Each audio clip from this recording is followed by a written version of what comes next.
I'd like to tell you about the strangest secret in the world. Some years ago, the late Nobel Prize-winning Dr. Albert Schweitzer was being interviewed in London, and a reporter asked him, "Doctor, what's wrong with men today?" And the great doctor was silent a moment, and then he said, "Men simply don't think." It's about this that I want to talk with you.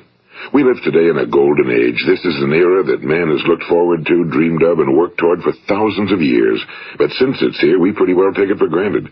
We in America are particularly fortunate to live in the richest land that ever existed on the face of the earth, a land of abundant opportunity for everyone. But do you know what happens? Well, let's take 100 men who start even at the age of 25. Do you have any idea what will happen to those men by the time they're 65?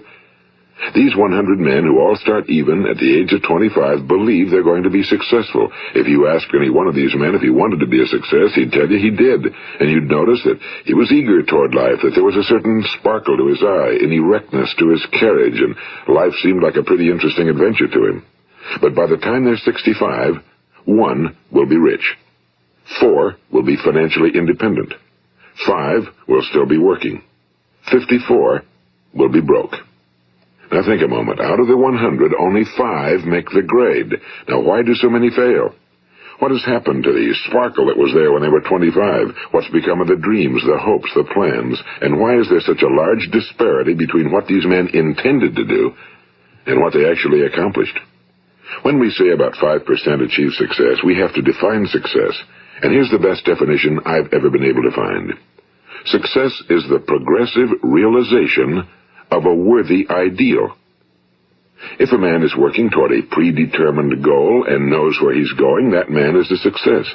If he's not doing that, he's a failure. Success is the progressive realization of a worthy ideal. Rollo May, the distinguished psychiatrist, wrote a wonderful book called Man's Search for Himself. And in this book he says, the opposite of courage in our society is not cowardice. It is conformity. And there you have the trouble today. It's conformity, people acting like everyone else without knowing why, without knowing where they're going. Now think of it. In America right now, there are over 18 million people 65 years of age and older. And most of them are broke. They're dependent on someone else for life's necessities. Now, we learn to read by the time we're 7. We learn to make a living by the time we're 25. Usually by that time, we're not only making a living, we're supporting a family. And yet, by the time we're 65, we haven't learned how to become financially independent in the richest land that has ever been known. Why? We conform. And the trouble is that we're acting like the wrong percentage group, the 95 who don't succeed. Now, why do these people conform? Well, they really don't know. These people believe that their lives are shaped by circumstances, by things that happen to them, by exterior forces. They're outer-directed people. A survey was made one time that covered a lot of men, working men, and these men were asked, "Why do you work? Why do you get up in the morning?" 19 out of 20 had no idea. If you ask them, they'll say, well, everyone goes to work in the morning, and that's the reason they do it, because everyone else is doing it. Now let's get back to our definition of success. Who succeeds? The only person who succeeds is the person who is progressively realizing a worthy ideal. He's the person who says, I'm going to become this, and then begins to work toward that goal. I'll tell you who the successful people are. A success is the school teacher who's teaching school because that's what he or she wants to do. The success is the woman who's a wife and mother because she wanted to become a wife and mother and is doing a good job of it. The success is the man who runs the corner gas station because that was his dream. That's what he wanted to do. The success is the successful salesman who wants to become a top-notch salesman and grow and build with his organization. A success is anyone who is doing deliberately a predetermined job because that's what he decided to do deliberately. But only 1 out of 20 does that. That's why today there isn't really any competition unless we make it for ourselves. Instead of competing, all we have to do is create. You know, for 20 years, I looked for the key which would determine what would happen to a human being. Was there a key I wanted to know which would make the future a promise that we could foretell to a large extent? Was there a key that would guarantee a person's becoming successful if he only knew about it and knew how to use it? Well, there is such a key, and I've found it. Have you ever wondered why so many men work so hard and honestly without ever achieving anything in particular, and others don't seem to work hard and yet seem to get everything? They seem to have the magic touch. You've heard them say that about someone. Everything he touches turns to gold. And have you ever noticed that a man who becomes successful tends to continue to become successful? And on the other hand, have you noticed how a man who's a failure tends to continue to fail? Well, it's because of goals. Some of us have goals, some don't. People with goals succeed because they know where they're going. It's that simple. Think of a ship leaving a harbor, and think of it with the complete voyage mapped out and planned. The captain and crew know exactly where it's going and how long it'll take. It has a definite goal. Now, 9,999 times out of 10,000, it will get to where it started out to get. Now let's take another ship, just like the first, only let's not put a crew on it or a captain at the helm. Let's give it no aiming point, no goal, no destination. We just start the engines and let it go. I think you'll agree with me that if it gets out of the harbor at all, it will either sink or wind up on some deserted beach, a derelict. It can't go anyplace because it has no destination and no guidance, and it's the same with a human being. Take the salesman, for example. There's no other person in the world today with the future of a good salesman. Selling is the world's highest paid profession, if we're good at it and if we know where we're going. Every company needs top-notch salesmen, and they reward those men. The sky's the limit for them. But how many can you find? Someone once said the human race is fixed, not to prevent the strong from winning, but to prevent the weak from losing. The American economy today can be likened to a convoy in time of war. The entire economy is slowed down to protect its weakest link, just as the convoy had to go at the speed that would permit its slowest vessel to remain in formation. That's why it's so easy to make a living today. It takes no particular brains or talent to make a living and support a family today. So we have a plateau of so-called security, if that's what a person's looking for. But we do have to decide how high above this plateau we want to aim. Now let's get back to the strangest secret in the world, the story that I wanted to tell you today. Why do men with goals succeed in life and men without them fail? Well, let me tell you something which, if you really understand it, will alter your life immediately. If you understand completely what I'm going to tell you from this moment on, your life will never be the same again. You will suddenly find that good luck just seems to be attracted to you. The things you want just seem to fall in line, and from now on you won't have the problems, the worries, the gnawing lump of anxiety that perhaps you've experienced before. Doubt, fear, well, they'll be things of the past. Here's the key to success and the key to failure. We become what we think about. Now let me say that again. We become what we think about. Throughout all history, the great wise men and teachers, philosophers and prophets have disagreed with one another on many different things. It's only on this one point that they are in complete and unanimous agreement. Listen to what Marcus Aurelius, the great Roman emperor, said. A man's life is what his thoughts make of it. Disraeli said this, everything comes if a man will only wait. I've brought myself by long meditation to the conviction that a human being with a settled purpose must accomplish it, and that nothing can resist a will that will stake even existence for its fulfillment. Ralph Waldo Emerson said this, a man is what he thinks about all day long. William James said, the greatest discovery of my generation is that human beings can alter their lives by altering their attitudes of mind. And he also said, we need only in cold blood act as if the thing in question were real, and it will become infallibly real by growing into such a connection with our life that it will become real. It will become so knit with habit and emotion that our interest in it will be those which characterize belief. And he also said, if you only care enough for a result, you will almost certainly attain it. If you wish to be rich, you will be rich. If you wish to be learned, you will be learned. If you wish to be good, you will be good. Only you must then really wish these things and wish them exclusively, and not wish at the same time 100 other incompatible things just as strongly. In the Bible you read in Mark 9:23, if thou canst believe, all things are possible to him that believeth. My old friend Dr. Norman Vincent Peale put it this way, this is one of the greatest laws in the universe.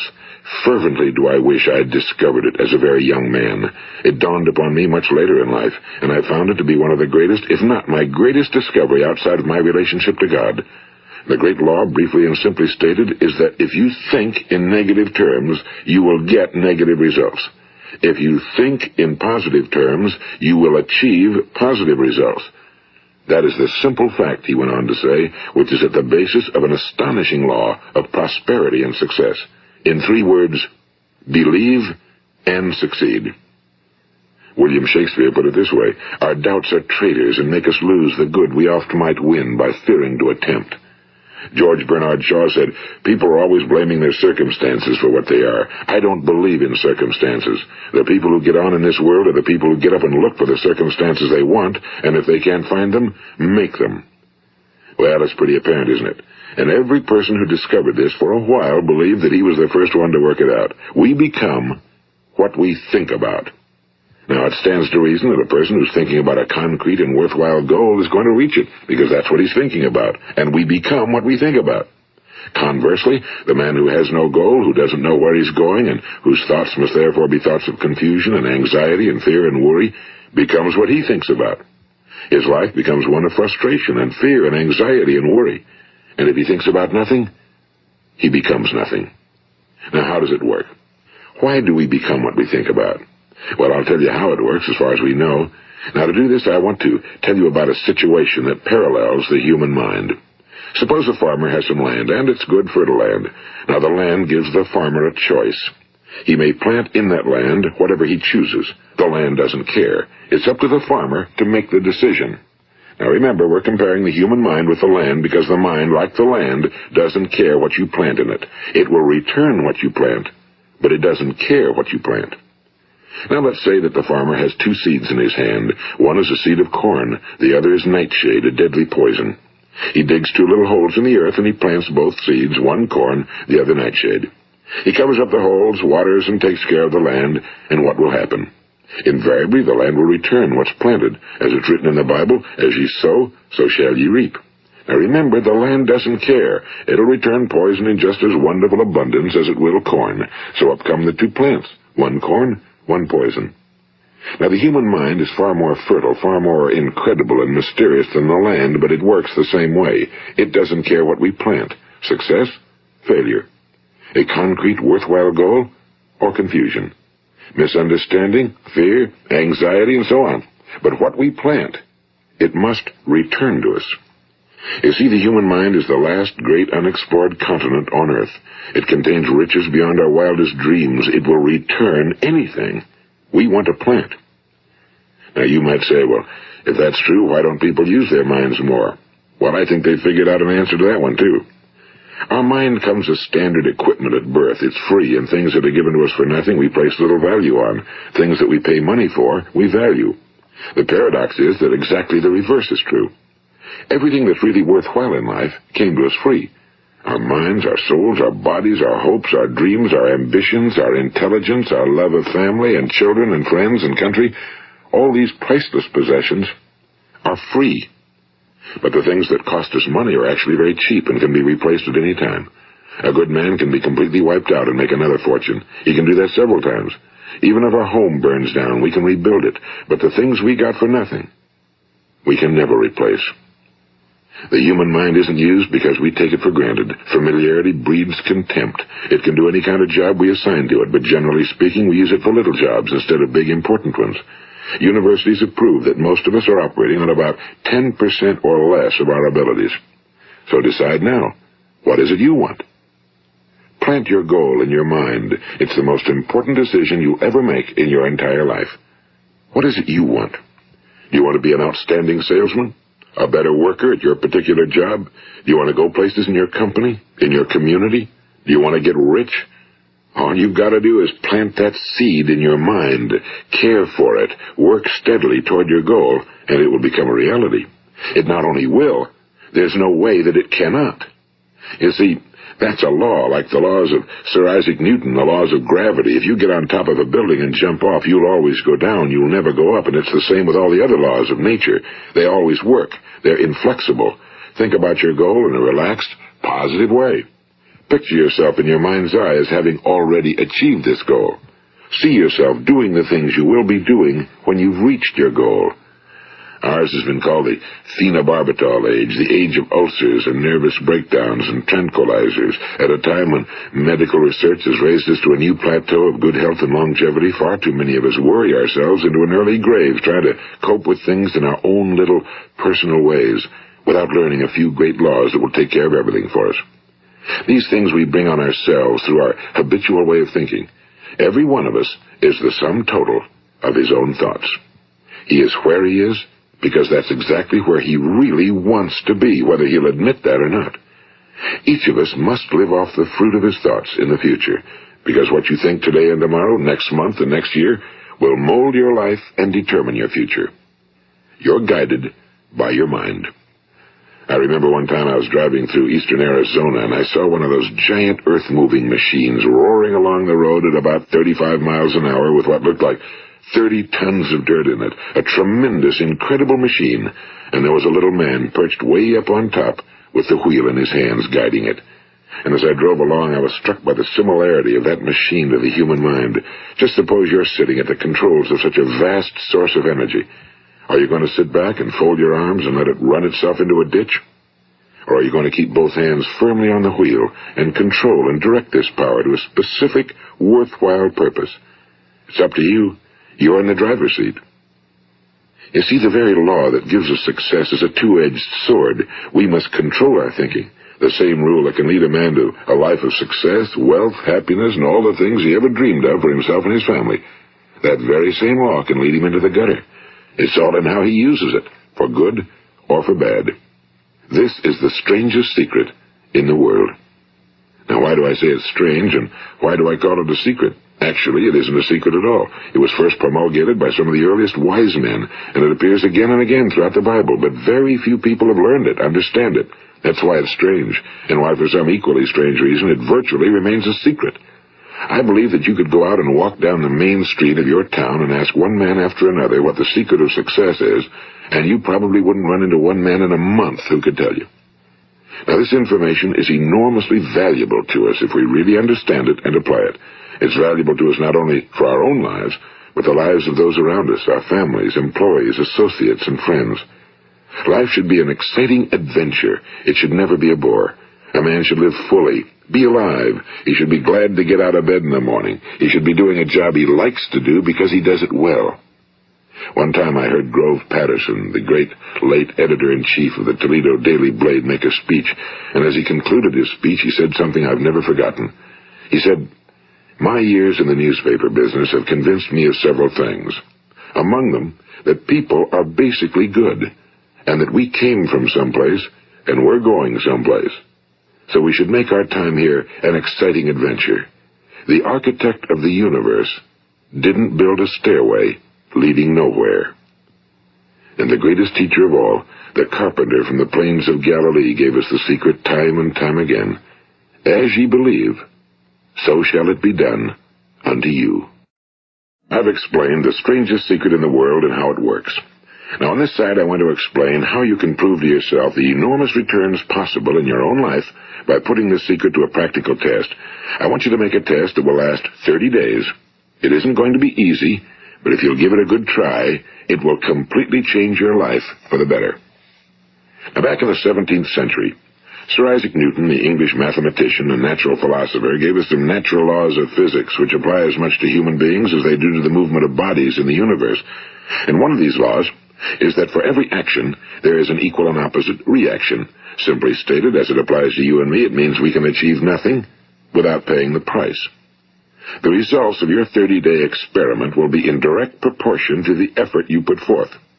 To be a doctor, you must pay the price of long years of difficult study. To be successful in selling, and remember that each of us succeeds to the extent of his ability to sell. Selling our families on our ideas, selling education in schools, selling our children on the advantages of living the good and honest life, selling our associates and employees on the importance of being exceptional people. To, of course, the profession of selling itself. But to be successful in selling our way to the good life, we must be willing to pay the price. Now, what is that price? Well, it's many things. First, it's understanding emotionally, as well as intellectually, that we literally become what we think about, that we must control our thoughts if we're to control our lives. It's understanding fully that as ye sow, so shall ye reap. Second, it's cutting away all fetters from the mind and permitting it to soar as it was divinely designed to do. It's the realization that your limitations are self-imposed and that the opportunities for you today are enormous beyond belief. It's rising above narrow-minded pettiness and prejudice. And third, it's using all your courage to force yourself to think positively on your own problem, to set a definite and clearly defined goal for yourself, to let your marvelous mind think about your goal from all possible angles, to let your imagination speculate freely upon many different possible solutions, to refuse to believe that there are any circumstances sufficiently strong to defeat you in the accomplishment of your purpose, to act promptly and decisively when your course is clear, and to keep constantly aware of the fact that you are, at this moment, standing in the middle of your own acres of diamonds, as Russell Conwell used to point out. And fourth, save at least 10% of every dollar you earn. It's also remembering that no matter what your present job, it has enormous possibilities, if you're willing to pay the price. Now let's just go over the important points in the price each of us must pay to achieve the wonderful life that can be ours. It is, of course, worth any price. 1. You will become what you think about. 2. Remember the word imagination and let your mind begin to soar. 3. Courage. Concentrate on your goal every day. 4. Save 10% of what you earn. And 5. Action. Ideas are worthless unless we act on them. Now, I'll try to outline the 30-day test I want you to make. Keep in mind that you have nothing to lose by making this test and everything you could possibly want to gain. There are 2 things that may be said of everyone. Each of us wants something, and each of us is afraid of something. I want you to write on a card what it is you want more than anything else. It may be more money. Perhaps you'd like to double your income or make a specific amount of money. It may be a beautiful home. It may be success at your job. It may be a particular position in life. It could be a more harmonious family. Each of us wants something. Now write down on your card specifically what it is you want. Make sure it's a single goal and clearly defined. You needn't show it to anyone, but carry it with you so that you can look at it several times a day. Think about it in a cheerful, relaxed, positive way each morning when you get up, and immediately you have something to work for, something to get out of bed for, something to live for. Look at it every chance you get during the day and just before going to bed at night. And as you look at it, remember that you must become what you think about, and since you're thinking about your goal, you realize that soon it will be yours. In fact, it's yours really the moment you write it down and begin to think about it. Look at the abundance all around you as you go about your daily business. You have as much right to this abundance as any other living creature. It's yours for the asking. Now we come to the difficult part. Difficult because it means the formation of what is probably a brand new habit, and new habits are not easily formed. Once formed, however, it will follow you for the rest of your life. Stop thinking about what it is you fear. Each time a fearful or negative thought comes into your consciousness, replace it with a mental picture of your positive and worthwhile goal. And there will come times when you'll feel like giving up. It's easier for a human being to think negatively than positively. That's why only 5% are successful. You must begin now to place yourself in that group. For 30 days, you must take control of your mind. It will think about only what you permit it to think about. Each day for this 30-day test, do more than you have to do. In addition to maintaining a cheerful, positive outlook, give of yourself more than you've ever done before. Do this knowing that your returns in life must be in direct proportion to what you give. The moment you decide on a goal to work toward, you're immediately a successful person. You are then in that rare and successful category of people who know where they're going. Out of every 100 people, you belong to the top 5. Don't concern yourself too much with how you're going to achieve your goal. Leave that completely to a power greater than yourself. All you have to do is know where you're going. The answers will come to you of their own accord and at the right time. Remember these words from the Sermon on the Mount, and remember them well. Keep them constantly before you this month of your test. Ask, and it shall be given you. Seek, and ye shall find. Knock, and it shall be opened unto you.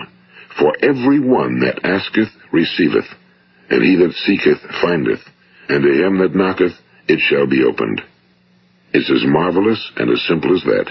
In fact, it's so simple that in our seemingly complicated world, it's difficult for an adult to understand that all he needs is a purpose and faith. For 30 days, Do your very best. If you're a salesman, go at it as you've never done before, not in a hectic fashion, but with the calm, cheerful assurance that time well spent will give you the abundance in return you deserve and want. If you're a homemaker, devote your 30-day test to completely giving of yourself without thinking about receiving anything in return, and you'll be amazed at the difference it makes in your life. No matter what your job, do it as you've never done it before for 30 days. And if you've kept your goal before you every day, you'll wonder and marvel at this new life you've found. Dorothea Brand, the outstanding editor and writer, discovered it for herself and tells about it in her fine book, Wake Up and Live. Her entire philosophy is reduced to the words, act as though it were impossible to fail. She made her own test with sincerity and faith, and her entire life was changed to one of overwhelming success. Now, you make your test for 30 full days. Don't start your test until you've made up your mind to stick with it. You see, by being persistent, you're demonstrating faith. Persistence is simply another word for faith. If you didn't have faith, you'd never persist. If you should fail during your first 30 days, by that I mean suddenly find yourself overwhelmed by negative thoughts, you've got to start over again from that point and go 30 more days. Gradually, your new habit will form until you find yourself one of that wonderful minority to whom virtually nothing is impossible. And don't forget the card. It's vitally important as you begin this new way of living. On one side of the card, write your goal, whatever it may be. On the other side, write the words we've quoted from the Sermon on the Mount. Ask, and it shall be given you. Seek, and ye shall find. Knock, and it shall be opened unto you. Nothing great was ever accomplished without inspiration. See that during these crucial first 30 days, your own inspiration is kept at a peak. And above all, don't worry. Worry brings fear, and fear is crippling. The only thing that can cause you to worry during your test is trying to do it all yourself. Know that all you have to do is hold your goal before you. Everything else will take care of itself. Remember also to keep calm and cheerful. Don't let petty things annoy you and get you off course. Now, since making this test is difficult, some will say, why should I bother? Well, look at the alternative. No one wants to be a failure. No one really wants to be a mediocre individual. No one wants a life constantly filled with worry and fear and frustration. Therefore, remember that you must reap that which you sow. If you sow negative thoughts, your life will be filled with negative things. If you sow positive thoughts, your life will be cheerful, successful, and positive. Now, gradually, you will have a tendency to forget what you've heard on this recording. Play it often. Keep reminding yourself of what you must do to form this new habit. Gather your whole family around at regular intervals and listen to what's been said here. You know, most men will tell you that they want to make money without understanding the law. The only people who make money work in a mint. The rest of us must earn money. This is what causes those who keep looking for something for nothing or a free ride to fail in life. The only way to earn money is by providing people with services or products which are needed and useful. We exchange our time and our product or service for the other man's money. Therefore, the law is that our financial return will be in direct proportion to our service. Now, success is not the result of making money. Making money is the result of success, and success is in direct proportion to our service. Most people have this law backwards. They believe that you're successful if you earn a lot of money. The truth is that you can only earn money after you're successful. It's like the story of the man who sat in front of the stove and said to it, "Give me heat, and then I'll add the wood." How many men and women do you know, or do you suppose there are today, who take the same attitude toward life? There are millions. We've got to put the fuel in before we can expect heat. Likewise, we've got to be of service first before we can expect money. Don't concern yourself with the money. Be of service, build, work, dream, create. Do this, and you'll find there's no limit to the prosperity and abundance that will come to you. Prosperity, you know, is founded upon a law of mutual exchange. Any person who contributes to prosperity must prosper in turn himself. Sometimes the return will not come from those you serve, but it must come to you from someplace, because that's the law. For every action, there is an equal and opposite reaction. As you go daily through your 30-day test period, remember that your success will always be measured by the quality and quantity of service you render, and money is a yardstick for measuring this service. No man can get rich himself unless he enriches others. Now, there are no exceptions to a law. You can drive down any street in America and from your car estimate the service that's being rendered by the people living on that street. Had you ever thought of this yardstick before? It's interesting. Some, like ministers and priests and other devoted people, measure their returns in the realm of the spiritual, but again, their returns are equal to their service. Once this law is fully understood, any thinking person can tell his own fortune. If he wants more, he must be of more service to those from whom he receives his return. If he wants less, he has only to reduce his service. This is the price you must pay for what you want. If you believe you can enrich yourself by deluding others, you can end only by deluding yourself. It may take some time, but just as surely as you breathe, you'll get back what you put out. Don't ever make the mistake of thinking you can avert this. It's impossible. The prisons and the streets where the lonely walk are filled with people who tried to make new laws just for themselves. We may avoid the laws of man for a while, but there are greater laws that cannot be broken. An outstanding medical doctor recently pointed out 6 steps that will help you realize success. 1. Set yourself a definite goal. 2. Quit running yourself down. 3. Stop thinking of all the reasons why you cannot be successful and instead think of all the reasons why you can. 4. Trace your attitudes back through your childhood and try to discover where you first got the idea you couldn't be successful, if that's the way you've been thinking. 5. Change the image you have of yourself by writing out a description of the person you would like to be. And 6. Act the part of the successful person you have decided to become. The doctor who wrote those words is a noted West Coast psychiatrist, Dr. David Harold Fink.